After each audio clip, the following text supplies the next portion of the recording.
Hello guys, welcome to a new menu blog. আপনারা কেমন আছেন? আমি তো খুব ভালো আছি। তো গাইজ, আজকে আমরা সবাই মিলে যাচ্ছি মন্দারমণি। আমার বাবার এবিএস আয়ুর্বেদা কোম্পানির 1 বছর সেলিব্রেশন হবে বলে। তারপরে আমরা সবাই মিলে গাড়িতে উঠে বসে গেছি। প্রথম আমরা হল্ট করলাম মানে ব্রেকফাস্ট করার জন্য, সেটা হচ্ছে কোলাঘাট পেরিয়ে একটু পেরিয়ে শের বেঙ্গলে।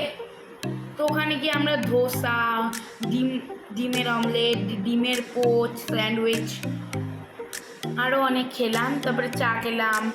তারপরে বসে বসে একটু গল্প করছিলাম, করতে করতে প্রায় 9:30 বেজে গেল। তারপরে আমরা বেরোলাম হচ্ছে মন্দারমণির উদ্দেশ্যে যাওয়ার জন্য। আমরা এখন যাচ্ছি মন্দারমণির দিকে, আর মন্দারমণি এখান থেকে 15 মিনিট দূরে।